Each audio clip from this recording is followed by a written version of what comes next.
नमस्कार, मैं हूं आपकी होस्ट वर्षा और आप देख रहे हैं न्यूज टुडे 24 न्यूज बुलेटिन में आपका स्वागत है। बिहार विधानसभा चुनाव 2025 जैसे जैसे नजदीक आ रहे हैं, मिथिलांचल का राजनीतिक पारा तेजी से चढ़ता जा रहा है। इस क्षेत्र की 7 सीटें दरभंगा, समस्तीपुर और मधुबनी जिलों की राजनीतिक रूप से सबसे हॉट मानी जा रही हैं। इन सीटों पर एनडीए और इंडिया गठबंधन के बीच कांटे की टक्कर की संभावना है। राजनीतिक पंडित भी इन सीटों के परिणामों को लेकर अनुमान लगाने से बच रहे हैं, क्योंकि मुकाबला अत्यंत दिलचस्प और अप्रत्याशित हो सकता है। इन 7 सीटों में दरभंगा ग्रामीण, समस्तीपुर, हसनपुर, मोरवा, विभूतिपुर, मधुबनी और लौकहा शामिल हैं।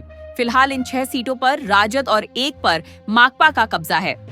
दरभंगा ग्रामीण से राजद के ललित कुमार यादव, समस्तीपुर से अख्तारुल इस्लाम, हसनपुर से तेज प्रताप यादव, मोरवा से रंजय कुमार शाह, विभूतिपुर से माकपा के अजय कुमार, मधुबनी से समीर कुमार महासेठ और लौकहा से भरत भूषण मंडल विधायक हैं।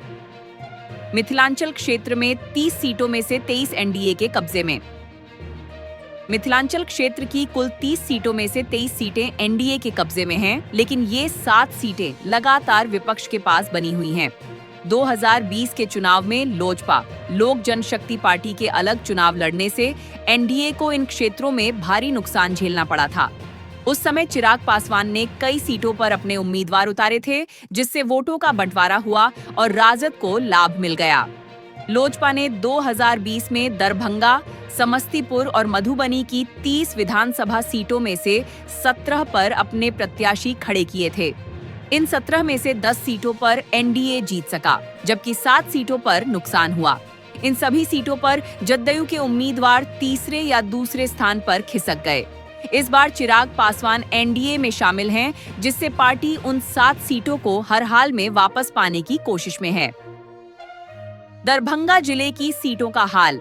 दरभंगा जिले की बात करें तो यहाँ की 10 सीटों में से 9 पर एनडीए का कब्जा है, लेकिन दरभंगा ग्रामीण सीट पर जदयू की हार हुई थी।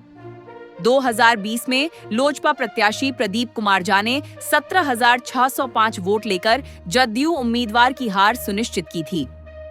अन्य सीटों कुशेश्वर स्थान, गौड़ा बौराम, बेनीपुर, अलीनगर और बहादुरपुर पर भी लोजपा उम्मीदवारों ने अच्छी संख्या में वोट प्राप्त कर मुकाबले को प्रभावित किया था। समस्तीपुर जिले का हाल। समस्तीपुर जिले में लोजपा ने 2020 में 7 सीटों पर प्रत्याशी उतारे थे, जिनमें 4 पर एनडीए को सीधा नुकसान हुआ। समस्तीपुर से लोजपा के महेंद्र प्रधान को 12,074 वोट, विभूतिपुर से चंद्रबली ठाकुर को 28,811 वोट, हसनपुर से अर्जुन प्रसाद यादव को 9,882 वोट और मोरवा से अभय कुमार सिंह को 23,884 वोट मिले।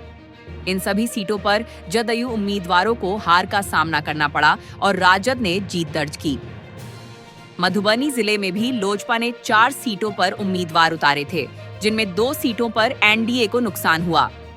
मधुबनी से लोजपा के अरविंद कुमार पूर्वे को 15,818 वोट मिले, जिससे वीआईपी उम्मीदवार सुमन कुमार महासेठ हार गए और राजद के समीर कुमार महासेठ विजयी हुए। वहीं लौकहा से प्रमोद कुमार प्रियदर्शी को 30,494 वोट मिले, जिससे जदयू के लक्ष्मेश्वर राय पराजित हुए और राजद के भरत भूषण मंडल ने जीत हासिल की। बाकी 2 सीटों बाबूबरही और फुलपरास पर लोजपा उम्मीदवारों को क्रमशः 9,818 और 10,088 वोट मिले। भले ही इन सीटों पर जदयू ने जीत दर्ज की, लेकिन मुकाबला बेहद कठिन रहा। चिराग पासवान पिछली गलतियों से लेंगे सबक। अब जब चिराग पासवान दोबारा एनडीए में लौट आए हैं, तो पार्टी उम्मीद कर रही है कि पिछली गलतियों को सुधारते हुए इन 7 सीटों पर मजबूत प्रदर्शन किया जाएगा। वहीं महागठबंधन भी इन सीटों को बचाने के लिए हर संभव रणनीति बना रहा है।